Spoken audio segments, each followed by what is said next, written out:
Saudara yang kekasih di dalam Tuhan, saya bahagia banget, saudara, bahagia banget. Ya, setelah sekian lama, finally we can come together again in one place, in one moment, in one place as a family. This is great blessing for us. Dan saya percaya bahwa Tuhan ada di setiap momen kehidupan kita, dan perjalanan pelayanan ini sepenuhnya adalah milik Tuhan. And let us enjoy our moment and open our heart for Holy Spirit and to speak to us. Okay. Ya, saudara yang kekasih di dalam Tuhan, after 5 months, 5 months probably more, even more, ya, kita menikmati berkat Tuhan, saudara, berkat Tuhan di rumah kita masing-masing, dan tim pelayan dalam pelayanan online, tim production luar biasa. Tuhan Yesus memberkati. Dan saudara, hari ini sangat spesial banget. Benar, kita semua ada di bangsa ini, kita cinta bangsa ini, saudara. Tapi saya percaya DNA kita, ya, 99, sekian% DNA kita adalah Indonesia, saudara, ya. Saya percaya kita nasionalisme kita masih ada, gitu ya. Nasionalisme kita masih ada. Saya percaya walaupun teman-teman kita sebagian di antara saudara-saudara warga negara, tapi Tuhan melihat dari sorga itu cuman satu, ya, nggak ada perbedaan bendera di situ, saudara. Tapi momentum ini adalah momentum bagi Indonesia yang besok hari akan merayakan Dirgahayu yang ke-75, ya. Dan hampir saja saya mau teriak merdeka, gitu kan, saudara. Karena hampir setiap gereja di Indonesia hari ini mereka coba mengambil topik khotbah dari tentang kemerdekaan, ya, tentang kemerdekaan. Tadi pagi di gereja Gold Coast juga saya bicara dari konteks ini, saudara, pada perspektif yang lain dengan tujuan dan makna yang sama pada sore hari ini. Tapi mari, saudara, betapa pentingnya kita mengerti dan memahami bahwa kemerdekaan adalah satu anugerah, kemerdekaan adalah berkat, ya, bagi satu bangsa. Dan ketika kita berbicara tentang kemerdekaan, maka tidak hanya tentang bagaimana mengibarkan atau memproklamirkan, ya, kemenangan, ya. Tapi kemerdekaan adalah, di samping itu, adalah sebuah usaha yang diperjuangkan, di samping sebagai suatu kerja, pengorbanan yang begitu dalam dari mereka yang telah berjuang mati-matian. Tapi saudaraku yang kekasih dalam Tuhan, pada konteks ruang spiritual, kemerdekaan itu sepenuhnya, itu tidak sekedar sebuah kebebasan, tapi kemerdekaan itu Alkitab ceritakan, tadi pagi saya bicara hal itu, ketika Yesus memerdekakan kita, maka sesungguhnya kita benar-benar merdeka. Jadi ada kualitas yang lebih besar, lebih tinggi dari sekedar kita mengibarkan merah putih itu, mungkin dalam bahasa kita. Dari sekedar kita mengibarkan atau menyanyikan kebangsaan, lagu kebangsaan kita. Tapi pada konteks ruang spiritual, kemerdekaan itu juga menjadi sesuatu yang penting. Sebab kita tidak hanya kemudian menjadi anak Tuhan, kemudian kita bersyukur Tuhan sudah membebaskan, menebus kita dari dosa, tapi kita harus mengerti tanggung jawab di dalam anugerah Allah. Saya ingin mengawali dalam Galatia pasal yang kelima, ayat yang pertama. Galatia pasal yang kelima, kita akan membaca ayatnya yang pertama.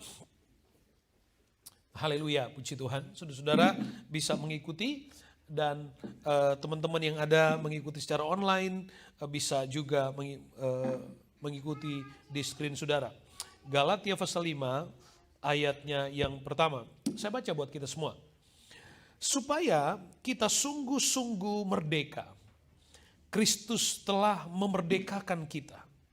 Karena itu berdirilah teguh dan jangan mau lagi dikenakan kuk perhambaan. Haleluya.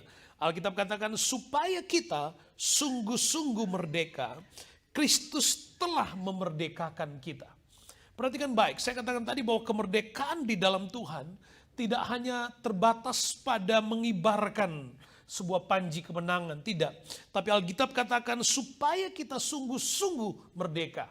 Ya, kenapa saudaraku yang kekasih dalam Tuhan, Alkitab ingin menegaskan kepada kita orang percaya bahwa kemerdekaan di dalam Tuhan tidak hanya terlihat secara fisik. Sebab kemerdekaan di dalam Tuhan adalah sebuah kehidupan yang Allah sendiri berikan dalam hidup kita. Makanya Alkitab katakan supaya kita sungguh-sungguh merdeka. Kenapa saudara? Karena ternyata ada begitu banyak orang Kristen, begitu banyak orang yang sudah percaya kepada Tuhan, bahkan dia dengan berani mengungkapkan, mensyukuri, boleh juga dikatakan demikian, tentang kemerdekaan. Tapi sebenarnya pikiran mereka masih terintimidasi, masih terjajah. Pikiran mereka masih hidup dalam perhambaan, masih hidup dalam jajahan musuh, saudara. Masih terintimidasi. Jadi Alkitab gunakan kata jelas, supaya kita sungguh-sungguh merdeka. Tidak hanya sekedar mengibarkan panji kemerdekaan, tetapi kita benar-benar sungguh-sungguh merdeka. Ya, merdeka di dalam hati kita, merdeka di dalam pikiran kita. Maka Alkitab katakan, Kristus telah memerdekakan kita. Haleluya. Amin saudara. Kristus telah memerdekakan kita. Itu dulu. Pegang, tangkap baik-baik. Saudara. Saya sudah katakan tadi, untuk mengalami, menikmati hidup dalam kemerdekaan, itu butuh sebuah perjuangan. Kalau kita melihat ketika Alkitab katakan Kristus telah memerdekakan, itu sebuah perjuangan. Ketika Yesus memutuskan mengorbankan dirinya demi sebuah kemerdekaan bagi kita orang percaya, saudara, itu bukan suatu hal yang sederhana. Itu bukan sebuah cerita yang sangat simpel. Tapi ada pengorbanan, ada perjuangan yang diakhiri dengan pengorbanan. Kemudian saya dan saudara bisa hidup dalam kemerdekaan yang sungguh, kata Alkitab. Lalu kemudian Alkitab katakan, karena itu berdirilah teguh dan jangan mau lagi dikenakan kuk perhambaan. Ini maksud Tuhan. Supaya orang yang percaya kepada Tuhan, dia hidup dalam keyakinan penuh, Kristus telah memerdekakan kita. Di masa-masa sulit, di masa-masa sukar seperti hari-hari ini, ketika begitu banyak orang yang hidup dalam ketakutan dan intimidasi, ketika begitu banyak orang yang sembunyi di balik ketakutan mereka masing-masing, tapi saya selalu katakan kepada saudara, pada masa yang sulit seperti ini adalah masa yang terbaik untuk kita mempraktekkan iman kita. Adalah masa yang terbaik untuk kita menunjukkan iman kita. Hari ini dunia gagal menjawab apa yang menjadi kebutuhan manusia. Ya, kesimpulan bahkan solusi terakhir adalah dikembalikan kepada setiap manusia untuk menjaga atau dikembalikan kepada diri sendiri untuk membangun kemandirian sendiri. Ya, membangun kemandirian untuk diri sendiri. Itu solusi. Dunia belum bisa menemukan solusi yang terbaik. Tapi Alkitab sudah memberikan jaminan supaya kamu sungguh-sungguh merdeka, tidak diperhamba lagi, tidak terintimidasi lagi, tidak ada ketakutan lagi. Kristus telah memerdekakan kita. Anda, kita, dan Anda yang sedang menyaksikan secara online. Kristus telah memerdekakan kita. Pegang baik-baik. Untuk itu jangan lagi mau dikenakan kuk perhambaan, kata firman Tuhan. Berjalan dalam iman sebagai orang yang merdeka. Ya, makanya jadi anak Tuhan, jangan takutnya lebih besar daripada imannya. Ya. Jangan takutnya lebih besar.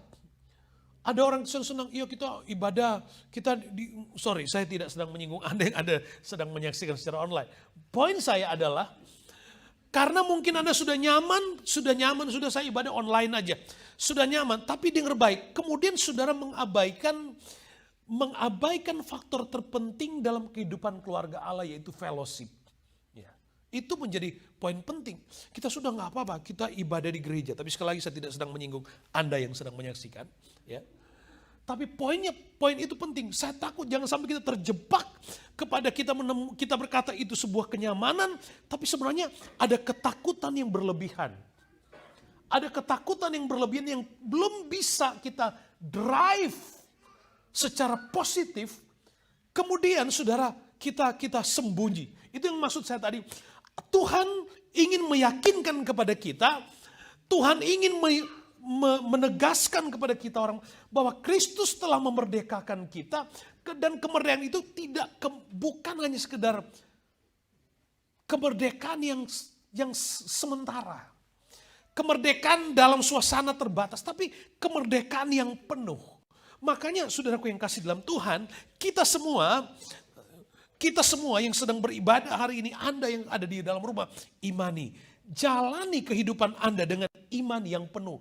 Miliki kekuatan, keyakinan penuh bahwa Yesus sudah memerdekakan kita. Sudah memerdekakan kita.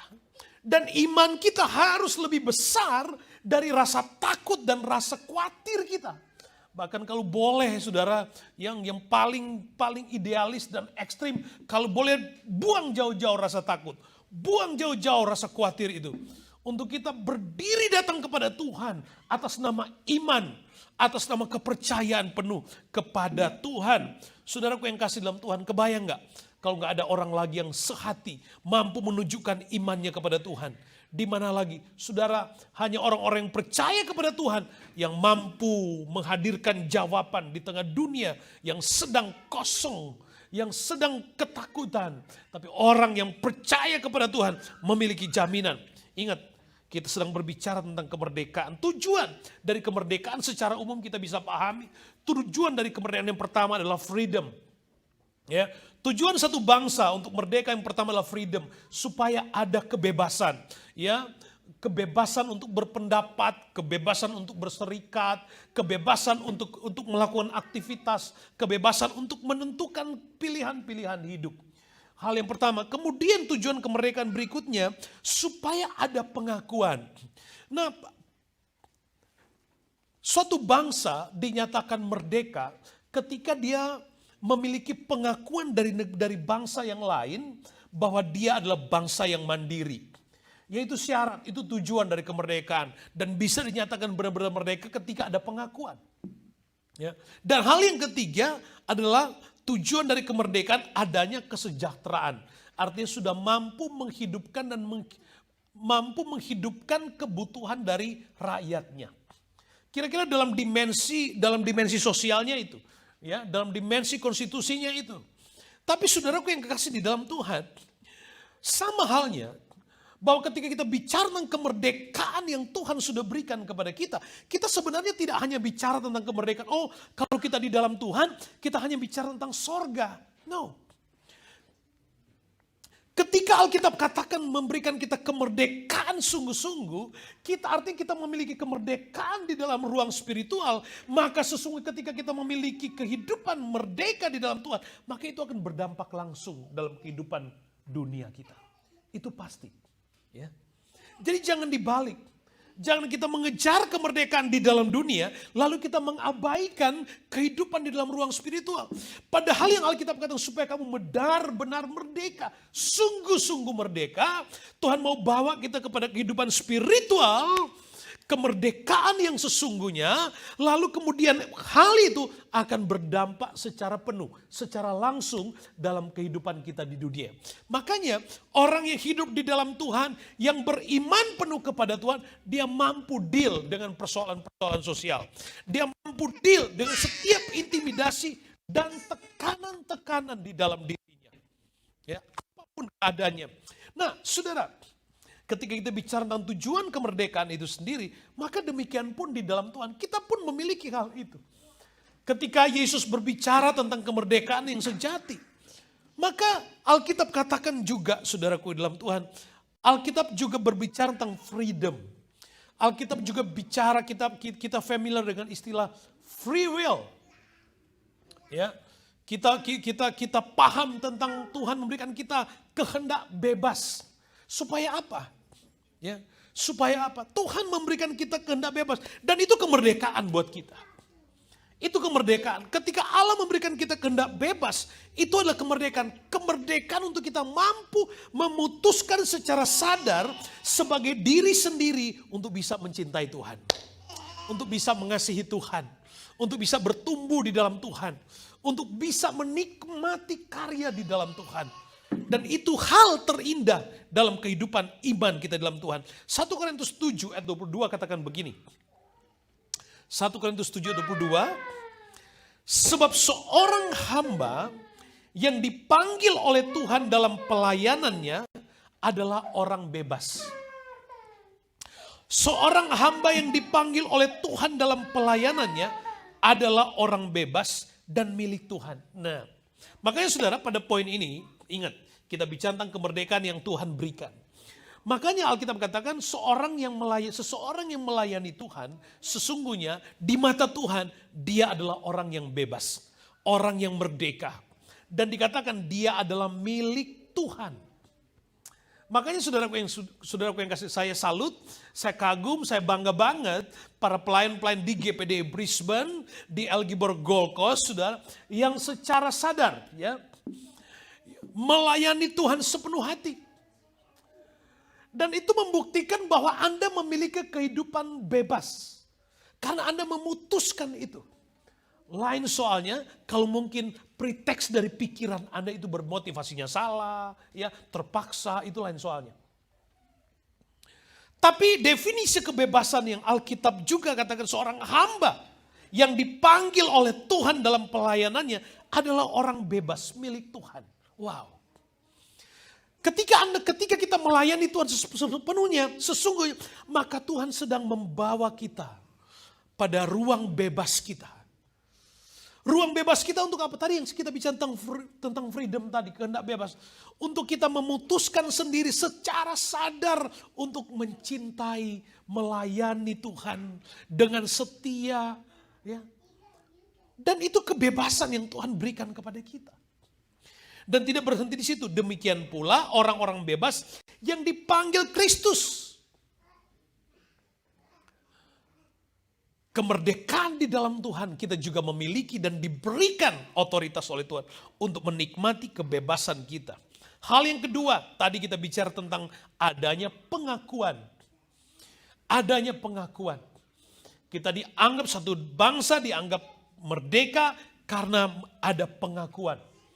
Demikian juga saudaraku, kehidupan kekristenan beriman kita kepada Tuhan, saudaraku, beriman kita kepada Tuhan, kita butuh pengakuan itu. Bukan pengakuan dari eksistensi kita, karena kita butuh supaya dikagumi sehingga kita akhirnya itu bergeser kepada kesombongan, bukan itu poinnya. Tapi yang dimaksud pengakuan adalah waktu kita bilang kita ini anak Tuhan, waktu kita bilang kita ini hamba Tuhan, orang lain mengakui, iya dia anak Tuhan. Itulah maksudnya. Waktu kita bilang dia ini hamba Tuhan, orang lain lihat, ya benar dia hamba Tuhan. Jadi bukan orang yang iya ketika dia bilang dia anak Tuhan, tapi orang lain tidak melihat karakter dan identitas itu di dalam dirinya. Itu masalah. Nah, kemerdekaan yang Allah berikan di dalam kita adalah kemerdekaan yang seperti ini. Adanya freedom, kebebasan, kehendak bebas. Lalu pengakuan. Pengakuan di sini bicara tentang Kisah Rasul pasal 2 ayat 47 katakan begini. Sambil memuji Allah dan mereka disukai semua orang. Ini bicara tentang karakter jemaat mula-mula. Jemaat mula-mula, saudara, mereka waktu gereja lahir di Kisah Rasul pasal 2. Mereka bertumbuh secara iman.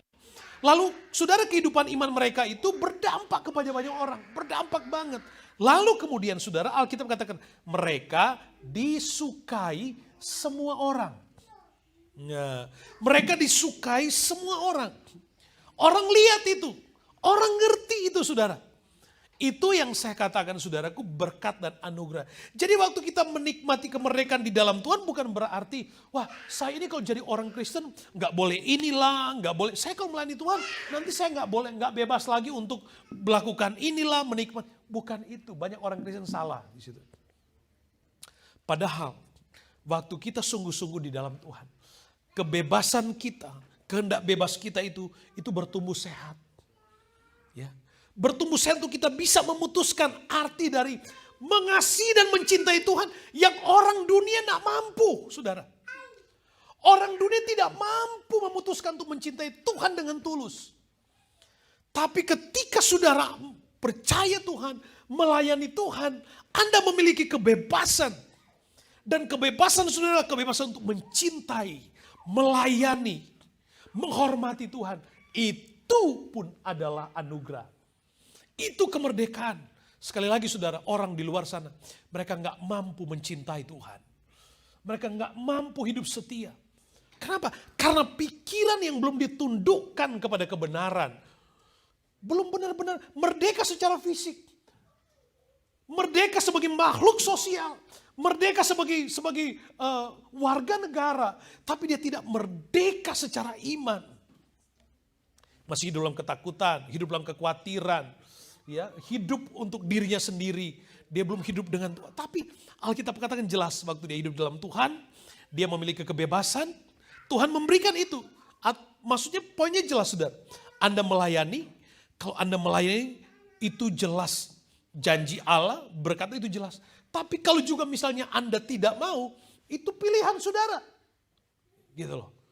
Itu pilihan saudara. Tapi lalu kemudian saudara memutuskan melayani, mencintai. Itu poin saya tadi. Anda memiliki kebebasan. Dan Tuhan memberikan itu kepada kita.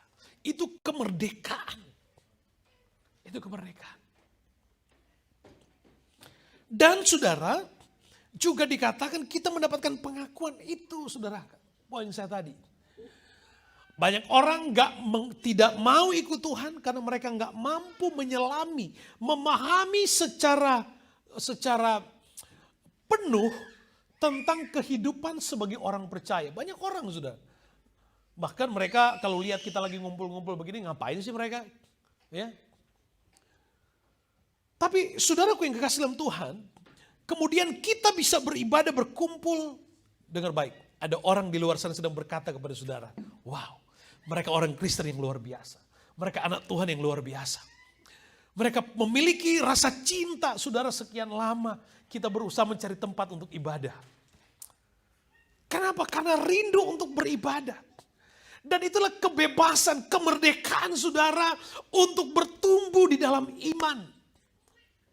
Dan sekali lagi, orang lain belum mampu sampai kepada kematangan intelektual itu, kepada kematangan spiritual itu, kepada kematangan emosi itu. Orang lain belum bisa. Tapi karena kita membuka hati dan hidup kita untuk Tuhan, kita menikmati kemerdekaan yang sesungguhnya. Kita menikmati kemerdekaan yang sejati di dalam Tuhan. Dan poin yang ketiga, poin yang ketiga, yang tadi kedua adalah pengakuan, yang ketiga tujuan kemerdekaan adalah kesejahteraan. Alkitab katakan mintalah maka kamu akan menerima. Jelas Alkitab katakan. Allahku akan memenuhi segala keperluan menurut kekayaan dan kelimpahan. Itu jelas Alkitab katakan. Tapi pada konteks bagian ini saya ingin baca satu ayat. Mazmur pasal yang ke-23 ayat yang ke-6. Mazmur 23 ayat 6 katakan begini. Kebajikan dan kemurahan belaka akan mengikuti aku seumur hidupku. Dan aku akan diam dalam rumah Tuhan sepanjang masa. Orang yang dimerdekakan oleh Tuhan, dengar baik. Dimerdekakan oleh Tuhan. Jadi bukan merdeka secara sendirian. Dia bukan merdeka dalam kemandiriannya. Tapi merdeka atau kemerdekaan yang diberikan oleh Tuhan. Dan itu adalah kemerdekaan yang melebihi, melampaui, benar-benar sungguh-sungguh merdeka. Itu adalah pemberian Tuhan. Nah, ketika kita hidup dalam kemerdekaan yang diberikan oleh Tuhan, maka saya selalu berkata begini, maka Allah bertanggung jawab. Tuhan bertanggung jawab. Ketika Tuhan memilih kita menjadi pelayan Tuhan, menjadi anak Tuhan, hamba Tuhan, Tuhan bertanggung jawab. Tuhan akan bertanggung jawab. Kesadaran untuk memutuskan bahwa Tuhan itu adalah Allah yang hidup, saudara. Itu anugerah, itu berkat. Itu anugerah, itu berkat buat hidup kita. Dan saudaraku yang kekasih dalam Tuhan, Alkitab katakan kebajikan dan kemurahan belaka akan mengikuti aku seumur hidup. Saudara perhatikan baik, waktu kita ikut Tuhan, kebajikan, kemurahan akan mengikuti kita. Orang yang belum merdeka di dalam Tuhan, orientasinya terbalik. Dia berusaha mengejar kebajikan dan kemurahan. Itu bedanya. Orang yang belum merdeka di dalam Tuhan orientasinya adalah mengejar kebajikan dan kemurahan. Tapi orang yang dimerdekakan oleh Tuhan ada jaminan. Kebajikan dan kemurahan akan mengikutinya. Katakan amin, saudara. Itu clear di dalam Tuhan. Ya, itu clear di dalam Tuhan. Nah, saudaraku yang kasih dalam Tuhan, kemerdekaan di dalam Tuhan adalah sesuatu yang harus dinikmati. Saudara, suatu bangsa ketika dia merdeka, dia tidak hanya berhenti hore pesta kemerdekaan. Kemudian ya setiap hari ada, kalau di Indonesia ada baris berbaris, lomba upacara, ya lomba apalagi saudara ya, makan kerupuk, apalagi lomba panjat pinang, apalagi macam-macam saudara ya. Ingat, kemerdekaan itu tidak boleh berhenti kepada pesta kemeriahan. Kemerdekaan tidak boleh berhenti pada satu kebanggaan sesaat. Kemerdekaan adalah sesuatu yang harus dinikmati dengan tanggung jawab ke depannya. Itu kemerdekaan. Sekali lagi, kemerdekaan adalah sesuatu yang harus dinikmati dan harus dilakukan secara dijaga. Karena kita harus hidup pada tanggung jawab kemerdekaan itu sendiri. Makanya saudara, di dalam Tuhan, banyak orang Kristen sekali lagi, dia tahu Tuhan sudah ampuni, dia tahu dosanya sudah ditebus, dia berhenti di situ. Ada orang Kristen hidup seperti itu. Dia tahu Yesus sudah menebus dosa, dia berhenti di situ. Dia diam di situ. Ya, dia diam di situ. Lalu mengharapkan semuanya secara otomatis Tuhan akan atur. Bukan, bukan itu. Poin dari kemerdekaan di dalam Tuhan bukan itu. Kita harus memelihara, menjaga kemerdekaan yang Tuhan berikan dalam diri kita.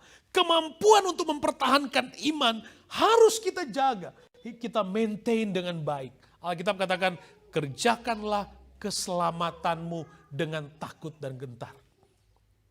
Jelas saudaraku. Lalu saudara, bagaimana kita menikmati kemerdekaan itu? 1 Tesalonika 5 ayat 16, 17, 18 itu ayat yang semua sudah tahu. Bersukacitalah senantiasa. Haleluya. Kalau kita katakan kita merdeka, maka saudara, suasana sukacita itu harus terjaga, harus hidup. Orang bilang dia merdeka, tapi suasananya dark banget. Suasananya apa saudara? Suasananya terlalu, mungkin ada bilang cool, bukan cool, tapi nggak ada kehidupan. Apa artinya kemerdekaan? Ya, orang yang merdeka dia akan nyanyi lagu. Apapun yang terjadi dalam hidupku ini, tak pernah ku ragukan janji. Itu orang yang merdeka. Orang yang merdeka adalah orang yang berani berkata, apapun yang terjadi, aku akan tetap bersuka cita. Haleluya. Orang yang merdeka, apapun yang terjadi, kita ibadah di jendeli, kita tetap bersuka cita. Karena akhirnya Ciana bisa ada sama-sama sama kita. Karena rumahnya dekat banget saudara, ya cuma jalan kaki dari situ. Minggu depan kita pindah tempat lain Ciana. Nikmati suasana kemerdekaan itu dengan baik. Lalu Alkitab katakan begini, 17, sekali-sekali berdoa. Itu bunyi Alkitab saudara. Menikmati kemerdekaan adalah bukan yang penting Tuhan sudah tolong selesai. Yang penting Tuhan sudah jawab doa saya. Udah nanti kalau saya butuh lagi, baru saya datang berdoa lagi. Itu kemerdekaan? Bukan. Menikmati kemerdekaan adalah tetaplah berdoa. Kalau Tuhan sudah jawab doa kita kemarin, maka seharusnya kita harus tetap berdoa. Karena dia telah menjawab doa kita. Maka besok seharusnya kita harus tetap berdoa. Kita harus tetap berdoa, terus berdoa, terus berdoa. Kita sampai jam berapa? Belum diusir kan nanti ya. Ayat 18 dikatakan begini. Mengucap syukurlah dalam segala hal, sebab itulah yang dikehendaki Allah di dalam Kristus Yesus bagi kamu. Mengucap syukurlah dalam segala hal. Haleluya. Amin. Amin saudara. Saya sudah pernah katakan kepada saudara, kita ngadapin COVID hari ini. Ini baru exercise saudara. Ini baru exercise. Makanya kuatkan iman. Kuatkan iman, saudara mau amin aja udah takut saudara ya. Jaga iman kita. Orang yang beringat, kita sudah bicara tentang kemerdekaan yang Allah janjikan. Ketika kita bicara kemerdekaan, kita bertumbuh di dalam kemerdekaan Tuhan, maka Tuhan yang menjamin supaya kita benar-benar merdeka. Tuhan menjamin supaya kita benar-benar merdeka. Mazmur 98 ayat 1 katakan begini. Nyanyikanlah nyanyian baru bagi Tuhan, sebab ia telah melakukan perbuatan-perbuatan yang ajaib. Keselamatan telah dikerjakan kepadanya oleh tangan kanannya, oleh lengannya yang kudus. Nyanyikanlah nyanyian baru bagi Tuhan, sebab ia telah melakukan perbuatan-perbuatan yang ajaib. Ya, makanya saudaraku yang kasih dalam Tuhan, saya senang sekali kita bisa ngumpul hari ini. Lama banget nggak lihat saudara, paling cuma lihat Zoom ya, cuma lihat Zoom gitu kan. Lihat, gitu, oh Iwan, oh gitu. Ya. Apa cuma lihat, oh itu Sil, oh itu Caleb gitu kan. Cuma lihat, cuma zooming aja gitu. Hari ini kita bisa, wow.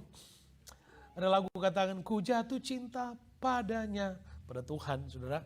Ya. Artinya suasana itu terbangun saudara, amin, haleluya. Sudah nangkep nggak cinta saya saudara? Ya, nangkep nggak? Masa cuma anak-anak bilang amin? Ya, sebab ia telah melakukan perbuatan-perbuatan yang besar. Ayat favorit, haleluya, akhirnya saudara. Ya, Matius pasal yang ke-28. Matius pasal yang ke-28 ayat yang ke-19, puji Tuhan. Matius 28 ayat 19.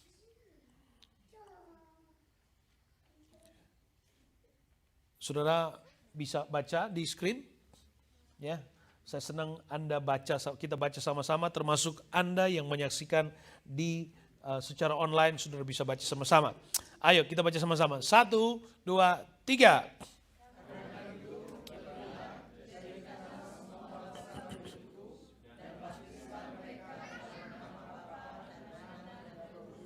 Sekali lagi ya, 1, 2, 3.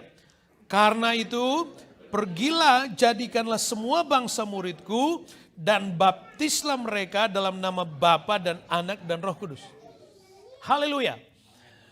Apakah ini adalah kita memberi perintah atau kita menerima perintah, saudara? Kita menerima perintah. Kemerdekaan adalah tentang menikmati dan bertanggung jawab memelihara kemerdekaan itu. Tuhan sudah memberikan freedom, Tuhan sudah memberikan pengakuan, Tuhan sudah memberikan kesejahteraan, menjamin kesejahteraan. Kita bertanggung jawab memelihara kemerdekaan itu. Supaya kalau kita hidup dalam memelihara kemerdekaan dengan mengucap syukur, tetap berdoa, ya bersuka cita. Lalu Alkitab katakan ada tanggung jawab dalam kemerdekaan. Tanggung jawab kita dalam kemerdekaan adalah pergi. Jadikan sekalian bangsa muridku. Tanggung jawab kita adalah domba harus melahirkan domba. Amin. Harus mencari atau menjadi berkat supaya ada banyak orang datang kepada Tuhan. Haleluya. Amin. Supaya banyak orang datang kepada Tuhan. Alkitab juga bicara, kamu adalah terang dunia, kamu adalah garam. Itu perintah, itu tanggung jawab. Haleluya, kita bangkit berdiri bersama.